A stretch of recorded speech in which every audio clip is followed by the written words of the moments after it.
हमारे प्रिय भाई बहनों को यीशु मसीह के नाम से हमारा नमस्कार, अभिनंदन।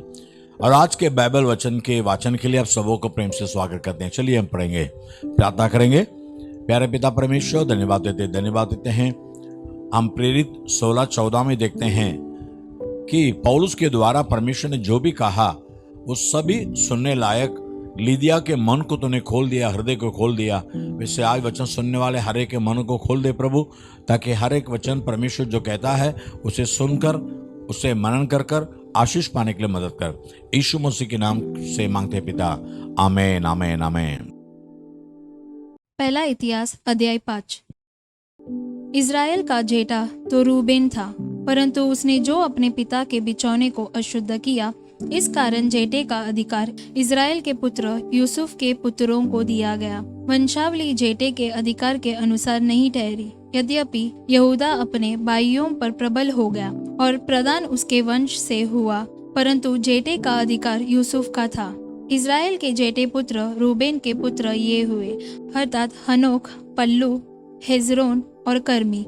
योएल का पुत्र शमाया, शमाया का गोग, गोग का शिमी, शिमी का मीका, मीका का राया, राया का बाल और बाल का पुत्र बेरा। इसको अशुर का राजा तिलगत पिलनेसेर बंदी बनाकर ले लिया। वह रूबेनियों का प्रधान था। उसके भाइयों की वंशावली के लिखते समय वे अपने अपने कुल के अनुसार ये ठहरे, अर्थात मुख्य तो ईएल, फिर जकरिया और अजाज का पुत्र बेला, जो शेमा का पोता और योएल का परपोता था। वह अरोएर में और नबो और बालमोन तक रहता था। पूर्व की ओर वह उस जंगल की सीमा तक रहा जो परात महानद तक पहुंचाता है, क्योंकि उनके पशु गिलाद देश में बढ़ गए थे। शाऊल के दिनों में उन्होंने हगरियों से युद्ध किया और हगरी उनके हाथ से मारे गए। तब वे गिलाद के संपूर्ण पूर्वी भाग में अपने डेरों में रहने लगे। गादी उनके सामने सिल्का तक बाशान देश में रहते थे, अर्थात मुख्य तो योएल और दूसरा शापाम, फिर यानाय और शापात, ये बाशान में रहते थे। उनके भाई अपने अपने पितरों के घरानों के अनुसार मिकाएल, मशुल्लाम, शेबा, योराय, याकान, जी और एबेर 7 थे। ये अबीहाइल के पुत्र थे, जो हूरी का पुत्र था। यह योरा का पुत्र, यह गीलाद का पुत्र, यह मिकाएल का पुत्र, यह शीशाई का पुत्र, यह यहूदो का पुत्र, यह बूज का पुत्र था। इनके पितरों के घरानों का मुख्य पुरुष अब्दिएल का पुत्र था और गुनी का पोता ही था। ये लोग बाशान में, गीलाद और उसके गांवों में और शारोन की सब चराइयों में उसकी दूसरी ओर तक रहते थे। इन सबों की वंशावली यहूदा के राजा योताम के दिनों और इज़राइल के राजा योरोबाम के दिनों में लिखी गई। रूबेनियों, गादियों और मनश्शे के आधे गोत्र के योद्धा, जो डाल बांधने, तलवार चलाने और धनुष के तीर छोड़ने के योग्य और युद्ध करना सीखे हुए थे, वे 44,760 थे, जो युद्ध में जाने के योग्य थे। इन्होंने हगरियों और यतुर, नापिश और नोदाब से युद्ध किया था। उनके विरुद्ध इनको सहायता मिली और अगरी उन सब समेत जो उनके साथ थे, उनके हाथ में कर दिए गए, क्योंकि युद्ध में इन्होंने परमेश्वर की दोहाई दी थी और उसने उनकी विनती इस कारण सुनी कि इन्होंने उस पर भरोसा रखा था। इन्होंने उनके पशु हर लिए, अर्थात ऊंट तो 50,000, भेड़ बकरी 2.5 लाख, गधे 2,000 और मनुष्य 1 लाख बंदी बना करके ले गए। बहुत से मरे पड़े थे, क्योंकि वह लड़ाई परमेश्वर की ओर से हुई। ये उनके स्थान में बंधुआई के समय तक बसे रहे। फिर मनश्शे के आधे गोत्र की संतान उस देश में बसे और वे बाशान से ले बाल हेर्मोन और सनीर और हेर्मोन पर्वत तक फैल गए। उनके पितरों के घरानों के मुख्य पुरुष ये थे, अर्थात एपेर, ईशी, एलिएल, अजरिएल, इरमाया, होदव्या और यहदिएल। ये बड़े वीर और नामी और अपने पितरों के घरानों के मुख्य पुरुष थे, परंतु उन्होंने अपने पितरों के परमेश्वर से विश्वासघात किया और उस देश के लोग जिनका परमेश्वर के उनके सामने से विनाश किया था, उनके देवताओं के पीछे व्यभिचारिणी के समान हो लिए।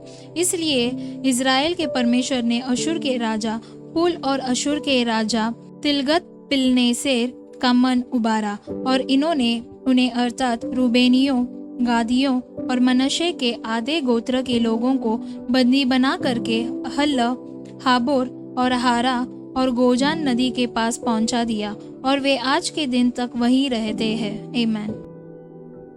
जकरिया अध्याय 7।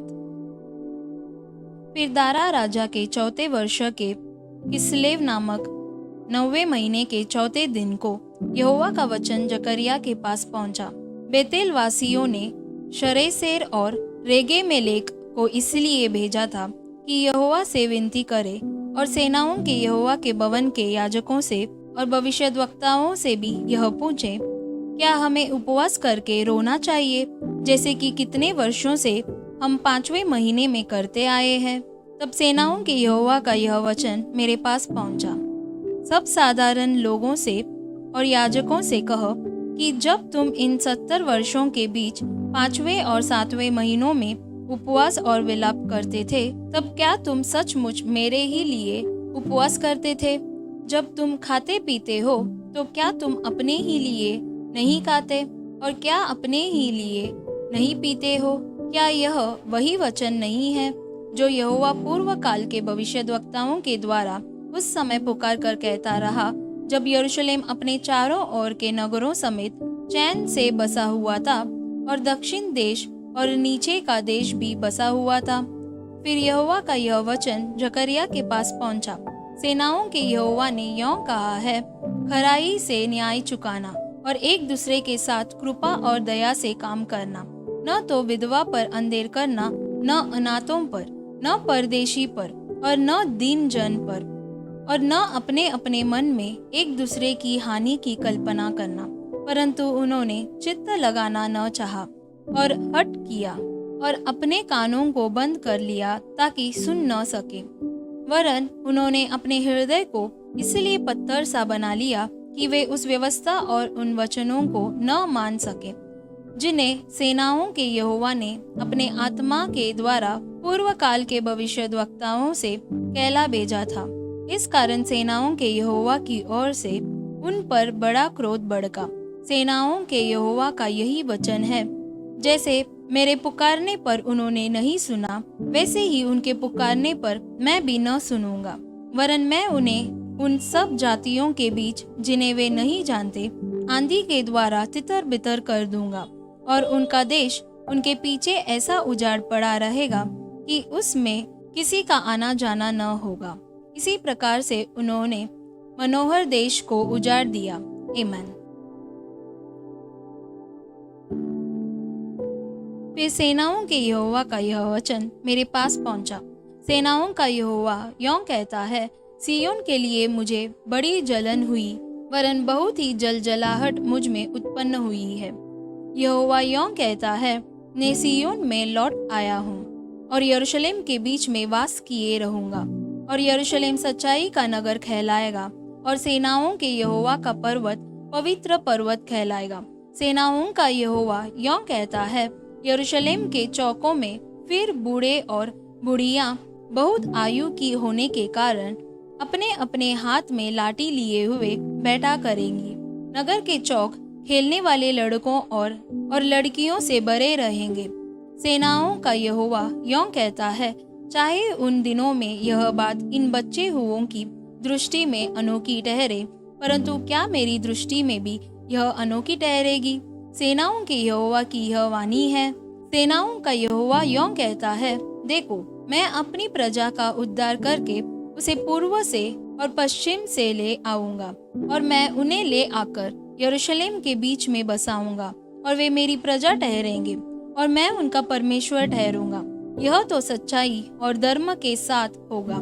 सेनाओं का यहोवा यों कहता है, तुम इन दिनों में ये वचन उन भविष्यद्वक्ताओं के मुख से सुनते हो जो सेनाओं के यहोवा के भवन की नींव डालने के समय अर्थात मंदिर के बनने के समय में थे।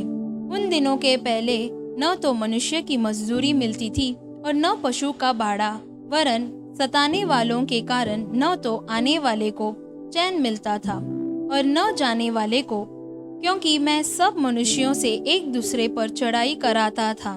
परंतु अब मैं इस प्रजा के बचे हुओं से ऐसा बर्ताव न करूँगा जैसा कि पहले के दिनों में करता था। सेनाओं के यहोवा की यही वाणी है, क्योंकि अब शांति के समय की उपज अर्थात दाखलता फला करेगी, पृथ्वी अपनी उपज उपजाया करेगी और आकाश से ओस गिरा करेगी, क्योंकि मैं अपनी इस प्रजा के बचे हुओं को इन सब का अधिकारी कर दूंगा। हे यहूदा के घराने और इज़राइल के घराने, जिस प्रकार तुम जाति जाति के बीच शाप के कारण थे, उसी प्रकार मैं तुम्हारा उद्धार करूंगा और तुम आशीष के कारण होगे। इसलिए तुम मत डरो और न तुम्हारे हाथ ढीले पड़ने पाए, क्योंकि सेनाओं का यहोवा यों कहता है, जिस प्रकार जब तुम्हारे पुरखा मुझे रीस दिलाते थे, तब मैंने उनकी हानि करने की ठान ली थी और फिर न पछताया, उसी प्रकार मैंने इन दिनों में यरूशलेम की और यहूदा के घराने की भलाई करने की ठान ली है। इसलिए तुम मत डरो। जो काम तुम्हें करना चाहिए वे ये है, एक दूसरे के साथ सत्य बोला करना, अपनी कचहरियों में सच्चाई का और मेल मिलाप की नीति का न्याय करना और अपने अपने मन में एक दूसरे की हानि की कल्पना न करना और झूठी शपथ से प्रीति न रखना, क्योंकि इन सब कामों से मैं घृणा करता हूँ। यहोवा की यही वाणी है। फिर सेनाओं के यहोवा का यह वचन मेरे पास पहुंचा। सेनाओं का यहोवा यों कहता है, चौथे, पांचवें, सातवें और 10वें महीने में जो उपवास के दिन होते हैं, वे यहूदा के घराने के लिए हर्ष और आनंद और उत्सव के पर्वों के दिन हो जाएंगे। इसलिए अब तुम सच्चाई और मेल मिलाप से प्रीति रखो। सेनाओं का यहोवा यों कहता है, ऐसा समय आने वाला है कि देश देश के लोग और बहुत नगरों के रहने वाले आएंगे और एक नगर के रहने वाले दूसरे नगर के रहने वाले के पास जाकर कहेंगे, यहोवा से विनती करने और सेनाओं के यहोवा को ढूंढने के लिए चलो। मैं तो जा रहा हूँ। बहुत से देशों के वरन सामर्थी जातियों के लोग यरूशलेम में सेनाओं के यहोवा को ढूंढने और यहोवा से विनती करने के लिए आएंगे। सेनाओं का यहोवा यों कहता है, उन दिनों में भांति भांति की भाषा बोलने वाली सब जातियों में से 10 मनुष्य एक यहूदी पुरुष के वस्त्र की छोर को यह कहकर पकड़ लेंगे, हम तुम्हारे संग चलेंगे, क्योंकि हमने सुना है कि परमेश्वर तुम्हारे साथ है। आमीन। यशाया 12 अध्याय। उस दिन तू कहेगा, ए यहोवा, मैं तेरा धन्यवाद करता हूं, क्योंकि यद्यपि तू मुझ पर क्रोधित हुआ था, पर तो अब तेरा क्रोध शांत हुआ और तूने मुझे शांति दी है। परमेश्वर मेरा उद्धार है, मैं भरोसा रखूंगा और न तरतराऊंगा, क्योंकि प्रभु यहोवा मेरा बल और मेरे भजन का विषय है और वह मेरा उद्धार करता हो गया है। तुम आनंद पूर्वक उद्धार के स्रोतों से जल भरोगे और उस दिन तुम कहोगे, यहोवा की स्तुति करो, उससे प्रार्थना करो, सब जातियों में उसके बड़े कामों का प्रचार करो और कहो कि उसका नाम महान है। यहोवा का भजन गाओ, क्योंकि उसने प्रताप में काम किए हैं, इसे सारी पृथ्वी पर प्रकट करो। ये सियोन में बसने वाली, तू जय जयकार कर और ऊंचे स्वर से गा, क्योंकि इज़राइल का पवित्र तुझ में महान है।